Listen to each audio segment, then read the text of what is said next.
Last class के अंदर जो है वो हम कुछ बेसिक फंक्शंस और उनके साथ साथ कुछ हमने जो है वो ये इंडेक्स एंड मैच के फंक्शन पढ़े थे। लास्ट सेशन के अंदर अगर किसी का कोई क्वेश्चन हो तो मुझे बताइए, हम उसको पहले डिस्कस कर लेते हैं and we will move forward.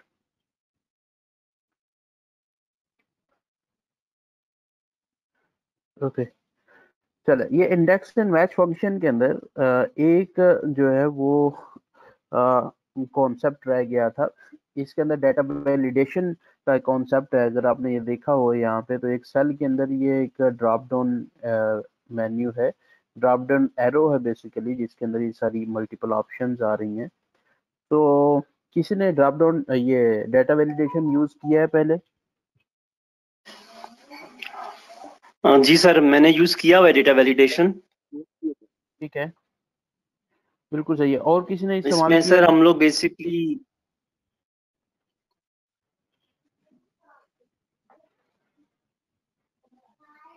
किसी और ने इस्तेमाल किया है जी डाटा वैलिडेशन? जी सर, ये यूज किया हुआ है। ठीक, किया हुआ सर, यूज किया हुआ। गुड है, गुड है, गुड है। चले, मैं बस इसको सिंपली एक जिन लोगों ने पहले नहीं यूज किया था या बाकी जो पार्टिसिपेंट जिन्होंने नहीं ज्वाइन किया हुआ, उनके लिए मैं सिंपली एक इसको एक इसका रिव्यू ले लेते हैं और एक दो चीजें इसके अंदर जो है वो डिस्कस कर लेते हैं। तो इसमें हमारे पास जो डाटा वैलिडेशन है, बेसिकली ये किसी भी डाटा को, जो भी हमारे पास नंबर्स हैं या डेसिमल्स हैं या कंटेंट या डेट है, उसको वैलिडेट करने के लिए हम यूज करते हैं। तो यहाँ पे हमारे पास, यहाँ पे जो हमने यूज किया हुआ है, that is basically for best and worst scenario, कि जो हमारे पास ये तीन तरह के सिनेरियोज हैं, उनके लिए जो है वो हम इसको यूज करते हैं।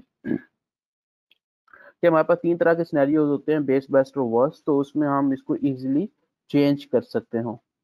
और इसमें अगर कोई और हम सिनेरियो का नेम लिख देते हैं तो उसको वैलिडेट ना करें।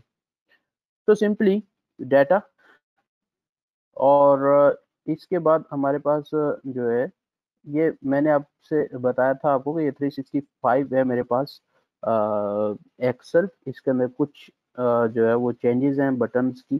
तो मेरे पास ये डाटा की टैब है, इसके अंदर ये डाटा के टूल्स हैं। आपके पास अगर 19 है या 2016 है तो आपको यहाँ पे डाटा वैलिडेशन की ऑप्शन नज़र आ रही होगी। यहाँ पे मेरे पास जो है वो ये डाटा टूल्स के अंदर यहाँ पे ये डाटा वैलिडेशन की ऑप्शन है। दिस इज डाटा वैलिडेशन, तो here it is data validation. इसके बाद इसमें जो है वो हमारे पास ये अलाउ, जिसके ऊपर आप डाटा वैलिडेशन लगाना चाहते हैं, उसमें कौन कौन सी चीज़ें आप अलाउ करना चाहते हैं। सो मैं यहाँ पे जो है वो मुझे लिस्ट चाहिए, अदरवाइज आप whole number, decimal, list, date, time, text length और कस्टमाइज भी कर सकते हैं। So we will be using list. तो इस लिस्ट में दो ऑप्शन हैं। एक ऑप्शन तो ये है कि आप सोर्स जो उसमें उस लिस्ट में डिस्प्ले करवाना चाहते हैं उसको आप मैनुअली लिख लें या रेफरेंस दे दें। सपोज कि मैं यहाँ पे मैनुअल लिखता हूँ A,B,C सपोज, ठीक है। अब इसको ओके करेंगे तो आप यहाँ पे देखें आपके पास ये ABC शो होना शुरू हो गया। ओके, इसी तरह ही जो है वो आप इसको रेफरेंस भी दे सकते हैं। यहाँ पे आप लिस्ट और यहाँ पे सोर्स की जगह पे सपोज हम इसका रेफरेंस देते हैं। इसके बाद इनपुट सेल भी दिया जा सकता है, इनपुट मैसेज दिया जा सकता है। सपोज कि हम यहाँ पे इनपुट मैसेज देते हैं एंटर सिनेरियो, एंटर सिनेरियो है। यहाँ पे भी हम इसकी डिटेल लिख सकते हैं। फिर एरर अलर्ट है, अगर इसके अलावा कोई और कुछ लिखा जाता है तो आप उस पर कोई मैसेज देना चाहते हैं, अलर्ट देना चाहते हैं, उस अलर्ट का टाइटल क्या रखना चाहते हैं, एरर मैसेज क्या रखना चाहते हैं। तो सपोज मैं इसका टाइटल भी रखता हूँ एरर, और एरर मैसेज भी यही है। तो है ठीक। तो आप यहाँ पे देखें कि ये एक हमारे पास तीनों सिनेरियोज शो हो गए। इसके अलावा अगर हम कुछ यहाँ पे लिखते हैं, सपोज कि हम ये ABC लिखते हैं, तो वो हमें अलर्ट देता है, एरर मैसेज देता है कि आपने जो यहाँ पे एंटर किया है वो गलत नंबर एंटर किया है, और ये आउट ऑफ लिस्ट है जो हमने यहाँ पे दी थी ऑप्शन।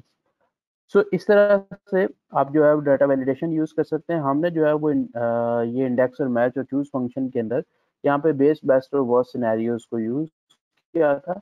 तो आप इसके लिए ये जो बेस्ट और वर्स्ट सिनेरियोज को डिस्प्ले करवाने के लिए एक तो डाटा वैलिडेशन यूज कर सकते हैं, दूसरा जो है वो कम्बो बॉक्स यूज किया जा सकता है। तो हम आगे जाके देखेंगे कि how we can use combo box instead of data validation. Okay, next है जी मेरे पास रेफरेंसेस। नॉर्मली जो एक्सेल के अंदर दो तरह के रेफरेंसेस होते हैं, एक को हम एब्सोल्यूट रेफरेंस कहते हैं और एक को हम रिलेटिव रेफरेंस कहते हैं। एब्सोल्यूट रेफरेंस को फिक्स्ड रेफरेंस भी कहा जाता है एंड रिलेटिव मींस चेंजेबल। वो रेफरेंस जो कि चेंज होता है। अगर हम फार्मूला को एक जगह से दूसरी जगह पे कॉपी करते हैं तो उस सूरत में जो रेफरेंस चेंज हो जाता है उसे हमें कहते हैं रिलेटिव रेफरेंस। और अगर हम जो हमारा रेफरेंस है उसको फिक्स करना चाहते हैं एक जगह के ऊपर, तो उसके लिए हम शॉर्टकट की है हमारे पास एक, या हम डॉलर साइन यूज कर लेते हैं, तो उसे कहते हैं एब्सोल्यूट या fixed cell reference. Just okay okay, so एक छोटी सी एग्जांपल है यहाँ पे। ये मेरे पास जो है वो कास्ट है, ये हमारे पास प्रॉफिट है, रिलेटिव प्रॉफिट परसेंटेज। कास्ट जो है वो 100,000, 150, 200 एंड सो ऑन। और फिर उसके बाद मेरे पास जो है वो रिलेटिव प्रॉफिट है, दैट इज 25%, 30% एंड ऑनवर्ड। और हमारी जो रिक्वायरमेंट है वो ये है कि हम प्रॉफिट अमाउंट कैलकुलेट करें ऑन रिलेटिव परसेंटेज। तो वेरी सिंपल है कि हम जो है जो हमारे पास कास्ट है उस कास्ट को परसेंटेज के साथ मल्टीप्लाई करवा दें, दैट्स इट। सो ये मेरे पास जो है वो प्रॉफिट की फिगर आ जाएगी। So here it is. अच्छा, यहाँ पे अगर आप देखें तो मैं ये फॉर्मूला डिलीट कर देता हूँ। ये मैंने कंट्रोल आर और कंट्रोल डी हमने लास्ट भी देखे थे कि अगर आप किसी भी डाटा को या टेक्स्ट को डाउनवर्ड कॉपी करना चाहते हैं, कॉपी पेस्ट करना चाहते हैं, तो उसके लिए कंट्रोल डी शॉर्टकट की यूज की जाती है। और अगर आप जो है वो डाटा को राइट साइड पे जो है वो करना चाहते हैं कॉपी और पेस्ट, तो उसके लिए कंट्रोल आर यूज किया जाता है। तो मैंने यहाँ पे ये फॉर्मूला अप्लाई किया, इसको कॉपी, इसको सिलेक्ट करके जहाँ तक मैं इसको पेस्ट करना चाहता हूँ तो उन सेल्स को सिलेक्ट कर लूंगा, हिट कंट्रोल आर।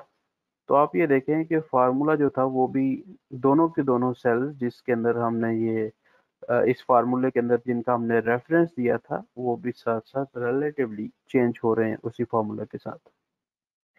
तो इसे अगर तो हम फार्मूला एक सेल से दूसरे सेल में कॉपी करें और जो साथ उसके सेल रेफरेंसेस हैं वो भी चेंज हो जाएं रिलेटिवली, तो उसे कहते हैं रिलेटिव सेल रेफरेंस।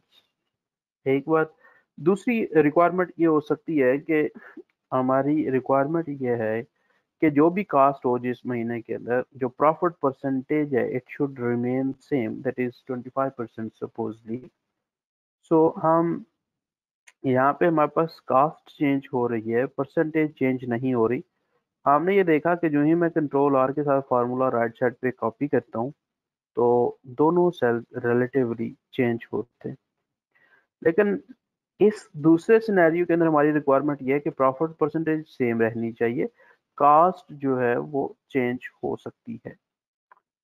सो इस सिनेरियो के अंदर हम क्या करेंगे कि हम जो प्रॉफिट परसेंटेज वाला फार्मूला है वो प्रॉफिट परसेंटेज वाला जो प्रॉफिट परसेंटेज वाला सेल है उसको हम फिक्स कर देंगे बेसिकली। सो इस किसी भी सेल को फिक्स करने के लिए जो हमारे पास शॉर्टकट की है that is control F4 simply use की जाती है, F4। तो एक दफा अगर आप F4 प्रेस करेंगे तो ये दोनों रोज और कॉलम से पहले डॉलर साइन लग जाएगा ऑटोमेटिकली। और अब दूसरी दफा अगर जो है वो डॉलर साइन प्रेस करें, F4 प्रेस करेंगे तो जो आपकी रो है उससे पहले सिर्फ डॉलर साइन होगा, कॉलम से पहले डॉलर साइन खत्म हो जाएगा, यानी कि सिर्फ और सिर्फ रो फिक्स रहेगी। एक दफा और अगर आप F4 प्रेस करें तो कॉलम फिक्स हो जाएगा, और 4th टाइम प्रेस करें तो ये फिक्सेशन खत्म हो जाती है। तो दिस मीन्स हम F4 एक दफा अगर प्रेस करेंगे रो एंड कॉलम दोनों फिक्स होंगे, दूसरी दफा प्रेस करेंगे तो सिर्फ और सिर्फ जो है वो हमारे पास सिर्फ और सिर्फ जो है वो रो फिर कॉलम और फिर दोनों जो है वो खत्म हो जाएंगे। So here it is. एक तरीका ये है कि आप शॉर्टकट की यूज कर लें, दूसरा तरीका ये है कि आप मैनुअली डॉलर साइन लगा दें। Suppose $C$11। तो अगर आप जो है वो जो अल्फ़ाबेट्स हैं उनसे पहले डॉलर साइन लगाएंगे तो आपके कॉलम्स फिक्स होंगे, नंबर्स से पहले डॉलर साइन लगाएंगे तो वो आपका आपकी रो जो है वो फिक्स होगी। So here it is. इसको अगर हम कंट्रोल आर कर लेते हैं तो ये राइट साइड पे कॉपी हो जाएगी। ओके जी, ये क्लियर है, कोई क्वेश्चन तो नहीं है? ये हम बहुत ज़्यादा इस्तेमाल कर रहे होंगे पूरे के पूरे मॉडल के अंदर। हमें किसी जगह के ऊपर जो है वो सिर्फ रो फिक्स करना होगा, किसी के ऊपर कॉलम, और किसी जगह के ऊपर दोनों ही रो और कॉलम फिक्स करने होंगे।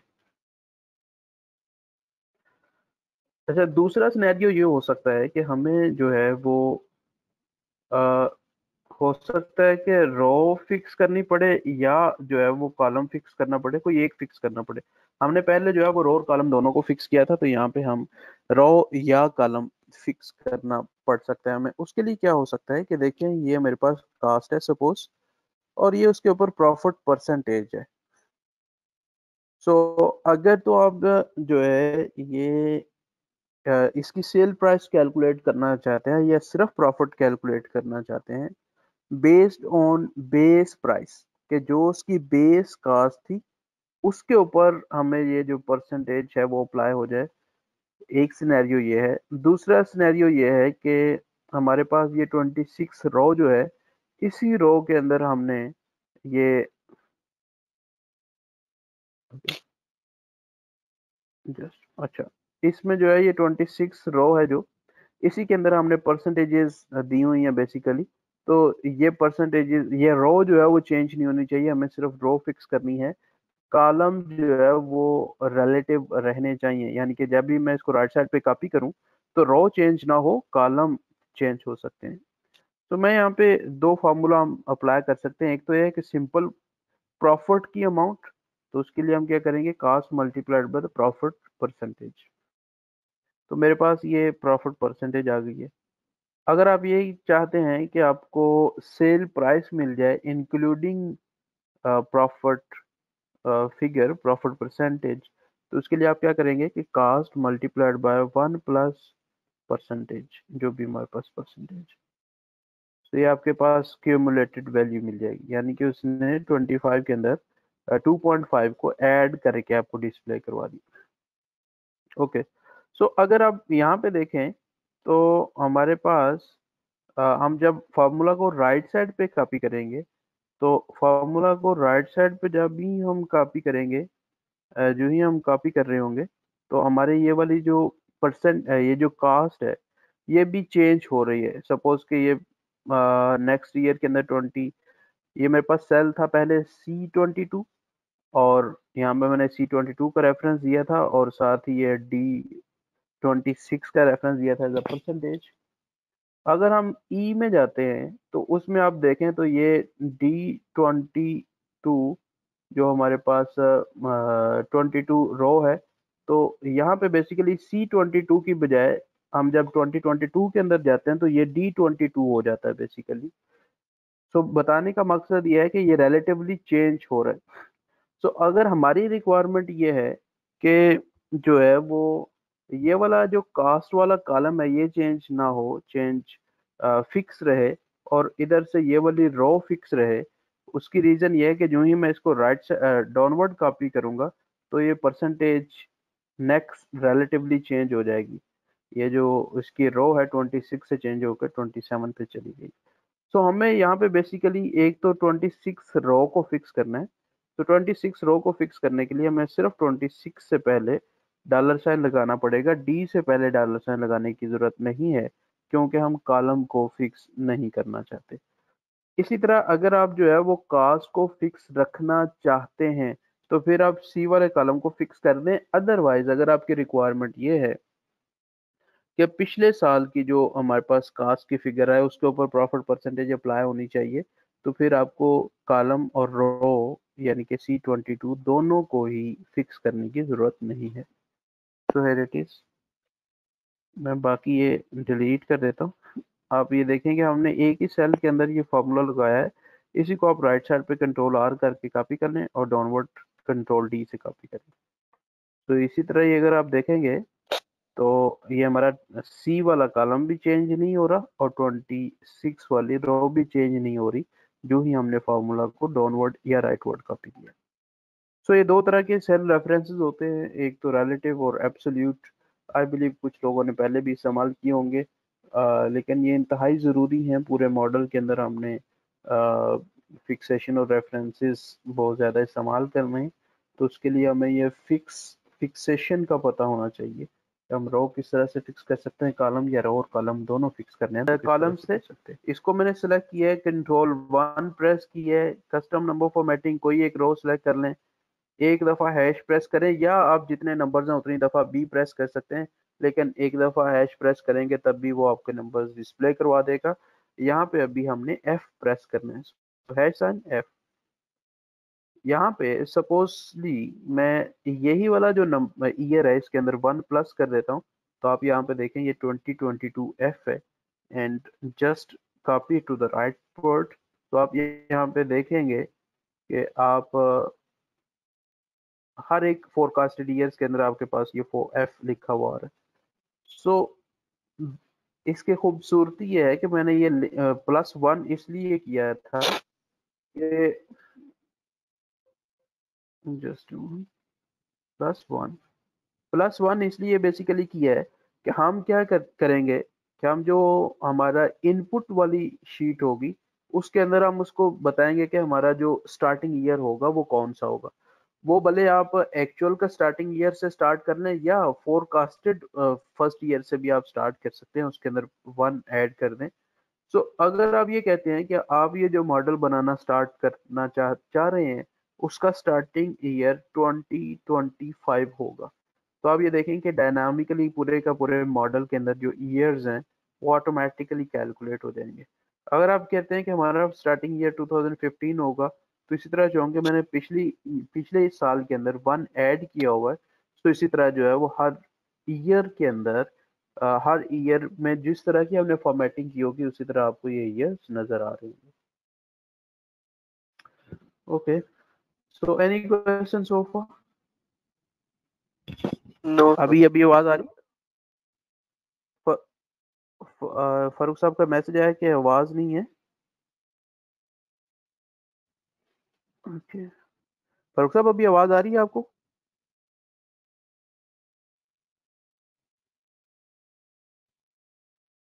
फारूक साहब आपको आवाज आ रही है?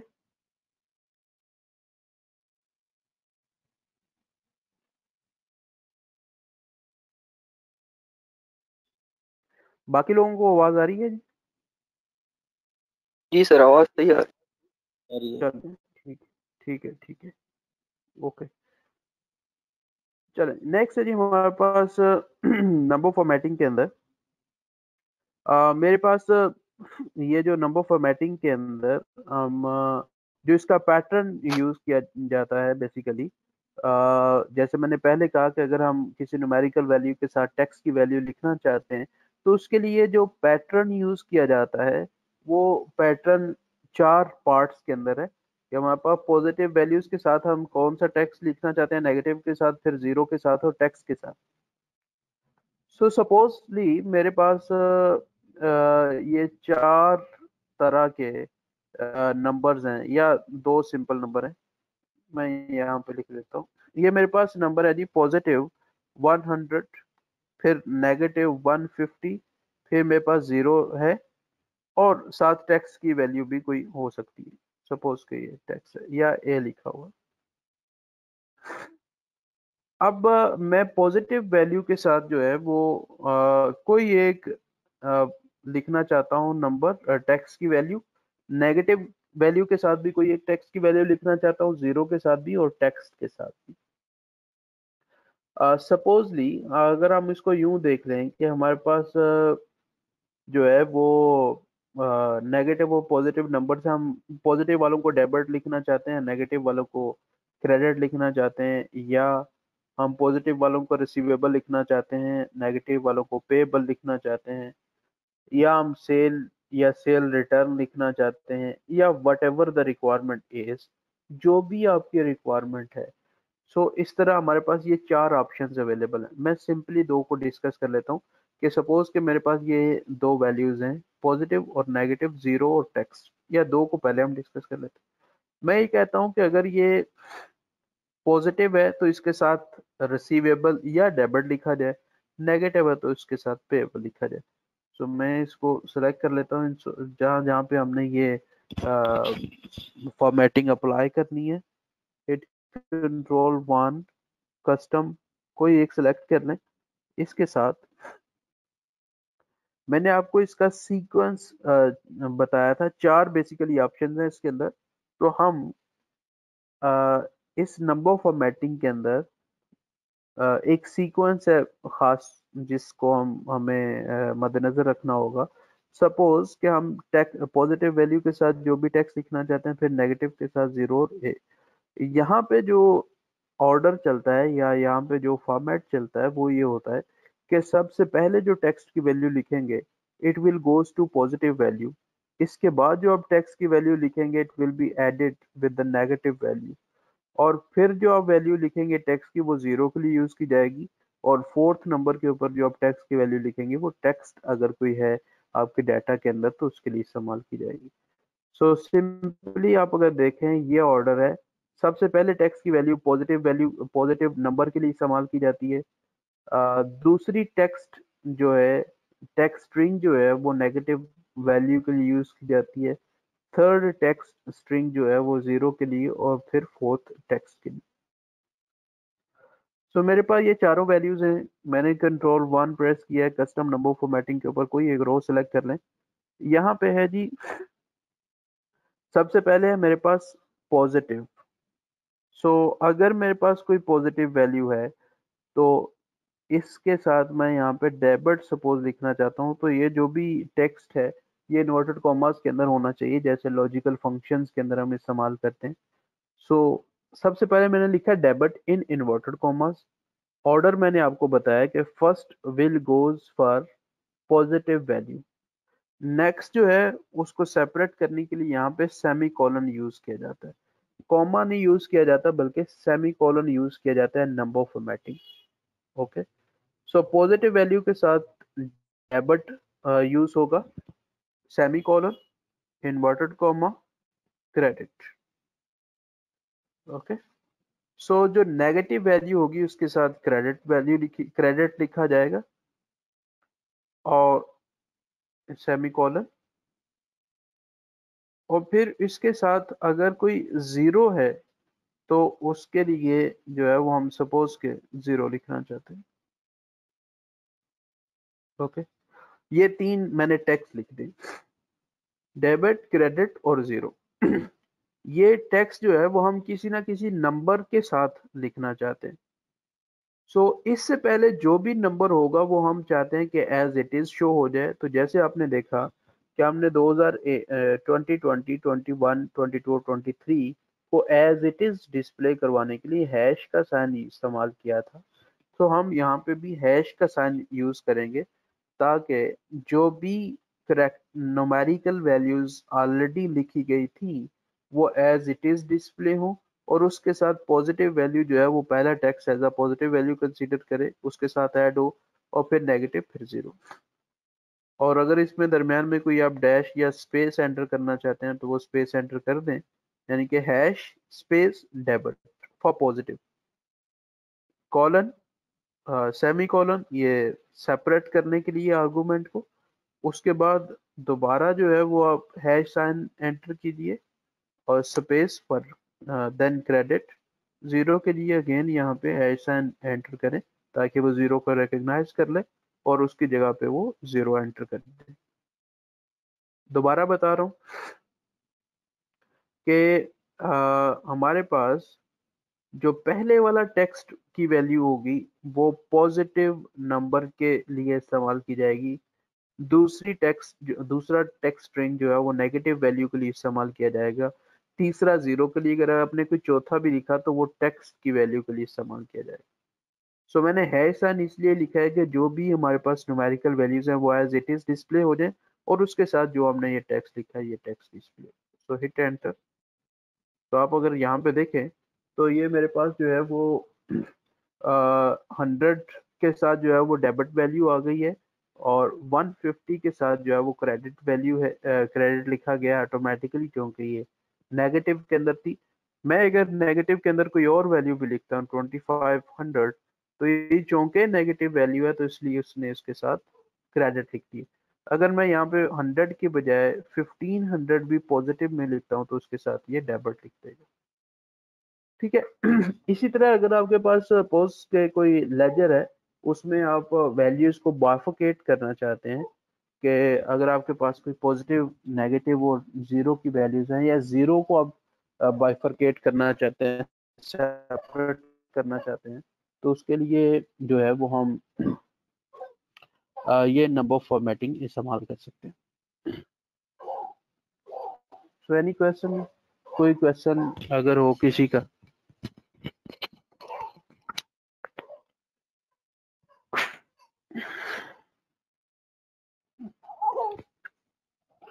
कोई क्वेश्चन है किसी का तो बताइए खाली।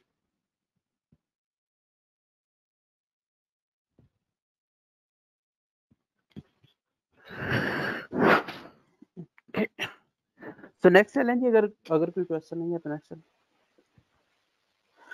अच्छा, ये जो है मतलब इसमें 4 सेल्स हमने सेलेक्ट किए ना, तो उसमें फर्स्ट को पॉजिटिव, सेकंड को नेगेटिव और थर्ड को जीरो और फोर्थ को टेक्स्ट हमने हो गया। अब फॉर एग्जांपल अगर डाटा इस तरह का है जिसमें जो है वो सारी वैल्यूज, फॉर एग्जांपल 50 वैल्यूज हैं और 50 की 50 जो हैं वो पॉजिटिव हैं, फिर उसके आगे 10 जो हैं वो नेगेटिव हैं, फिर उसके आगे जीरोज हैं, और मतलब मिक्स स्ट्रक्चर का डाटा है, और जिसमें ये मतलब लॉजिकल जो उसकी सीक्वेंस है वो इस तरह से नहीं है कि अल्टरनेटिवली वो पॉजिटिव है फिर नेगेटिव है जीरो है।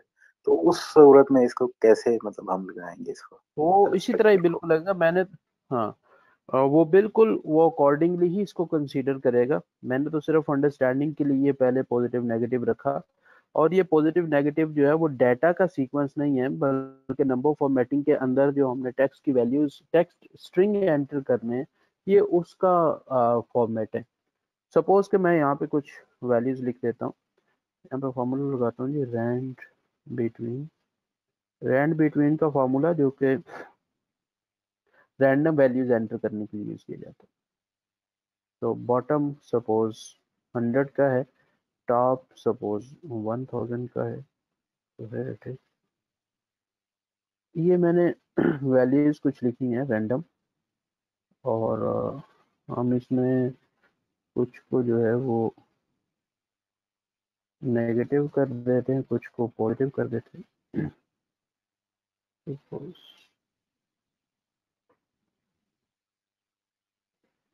तो मेरे पास ये वैल्यूज यानी ये नेगेटिव है, फिर उसके बाद ये नेगेटिव है, ये नेगेटिव है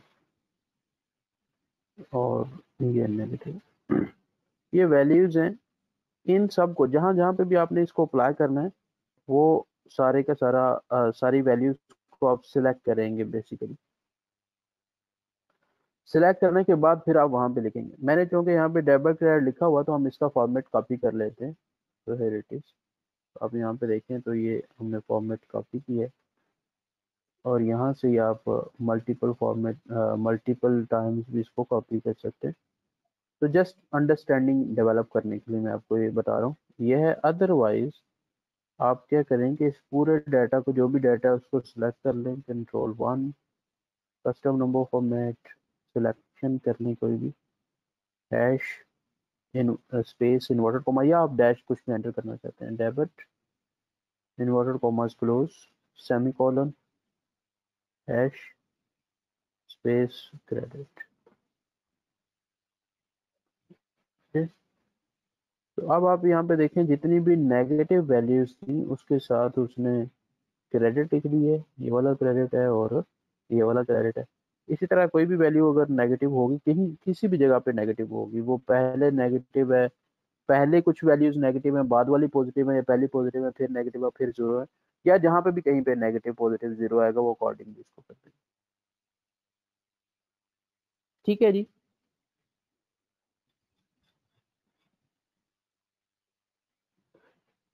क्लियर हो गया जी? जी जी। चलो अच्छा इसके बाद है हमारे पास जीरो का कॉन्सेप्ट है। सपोज के मेरे पास कुछ ये मैंने एक एग्जांपल के तौर पे यहाँ पे लिखी थी। तो मेरे पास सपोज के रजिस्ट्रेशन नंबर्स हैं या इनवॉइस नंबर्स हैं, या नॉर्मली जब हम चार्ट ऑफ अकाउंट के अंदर कोई वैल्यूज लिखते हैं तो उसके कोई अकाउंट नंबर्स हैं। सपोज के ये पहला एक मेरे पास जो है वो नंबर है 1। हम इनवॉइस की बात अगर करते हैं, सपोज मेरे पास 1 है, फिर है 12, फिर है मेरे पास 1 to 5, फिर है मेरे पास 1 2 3 4। सो ये मैक्सिमम हमने जो नंबर रखे हुए हैं वो 4 तक रखे हुए हैं, या सपोज ली कि हमने जो है वो 9 मैक्सिमम नंबर्स रखे हुए हैं। मैं ये छोटी एग्जांपल दे रहा हूँ ताकि अंडरस्टैंडिंग हो सके। सो एक तो ये है कि भाई 1 12 और फिर ये 1 2 3 4 5 के बाद दोबारा फिर 2 आ जाए, फिर जो है वो हमारे पास 1 5 आ जाए। सो इस तरह इसका ऑर्डर कोई बहुत बेहतर लग नहीं रहा। सो सपोज कि हमने मैक्सिमम जो नंबर्स रखे हुए हैं वो 4 रखे हुए हैं तो हम ये चाहते हैं कि भाई यहाँ पे अगर मैं इस 1 से पहले 0 लिखता हूँ तो न्यूमेरिकल या जनरल फॉर्मेट के अंदर ये 0 बाय डिफॉल्ट एंटर नहीं होता अनटिल अनलेस कि आप इसको टेक्स्ट में कन्वर्ट करें। ये बेसिकली फ़र्क है जो मैं पहले बता रहा था कि हम टेक्स्ट को किस तरह से यूज़ कर सकते हैं, या टेक्स्ट क्यों यूज़ किया जाता है। वो इसलिए यूज़ किया जाता है कि आप जो भी न्यूमेरिकल फॉर्मेट के अंदर वैल्यू को जिस फॉर्मेट में भी लिखें वो एज इट इज़ आपको डिस्प्ले करवा दी जाए। जैसे सपोजली कि हम कोई फ़ोन नंबर लिखते हैं 0300123456 7, ये नंबर फॉर्मेट के अंदर अगर होगा तो ये पहले वाली 0 डिस्प्ले नहीं होगी। तो अगर आप जो है वो इससे पहले inverted comma single inverted comma लगा देंगे, ये टेक्स्ट के अंदर कन्वर्ट हो जाएगी वैल्यू, अब ये 0 एज इट इज़ डिस्प्ले होगी। या इसी तरह अगर आप इसको 0092 लिखना चाहते हैं, अगर ये वर्ड फॉर्म ये न्यूमेरिकल फॉर्मेट के अंदर है तो ये पहले वाले 2 0 डिस्प्ले नहीं होंगे। इनको डिस्प्ले करने के लिए या तो आप उससे पहले सिंगल इन्वर्टेड कॉमा लगाएं या यहाँ पे नंबर फॉर्मेट को चेंज करें टू टेक्स्ट। ओके तो सो ये था कि अगर 4 मैक्सिमम नंबर्स हैं, आप ये चाहते हैं कि जो 4 से कम डिजिट्स हैं उसके साथ उसके लेफ्ट साइड के ऊपर उतने 0 एंटर हो जाएं ताकि इनके दरमियान एक सिमेट्री रहे। सो मैं इन सब को सिलेक्ट कर लेता हूँ, हिट कंट्रोल 1, 4 मैक्सिमम हमने डिजिट रखे हुए हैं, कोई एक सिलेक्ट कर लें रो। तो इसमें मैं 4 0 एंटर करता हूँ। 4 0 से मुराद के 4 हमारे मैक्सिमम नंबर्स थे। और मैंने आपको ये बताया था कि हैश का साइन जो है वो as it is numerical value को डिस्प्ले करवाने के लिए यूज़ किया जाता है, और ज़ीरो जो है वो किसी भी नंबर के लेफ्ट साइड पे 0 एंटर करने के लिए, 0 को ऐड करने के लिए इस्तेमाल किया जाता है। तो 4 0 सिंपली मैंने ऐड किए हैं, ये मैंने इतने सेल सेलेक्ट किए हुए थे हिट होके। तो आप यहाँ पे देखें कि वो चारों के चारों जो भी नंबर से अगर तो वो 4 से कम नंबर थे तो उतनी वो 0 से पहले ऐड कर देगा। अदरवाइज अगर 4 ही नंबर थे तो वो 4 के 4 नंबर उसी सीक्वेंस के अंदर आपको नजर आ जाएंगे। तो इस तरह अगर आप देखें तो ये इसका सीक्वेंस बन रहा है, एक सिमेट्री है इसके दरमियान। सो इसी तरह अगर आपके पास कोई इनवॉइस नंबर या कोई और नंबर्स हैं जिनको आप इस तरह से सिमेट्रिकल मैनर में लेके आना चाहते हैं तो आप इस तरह से कर सकते हैं। ओके जी, कोई क्वेश्चन हो अगर किसी का तो बताइए।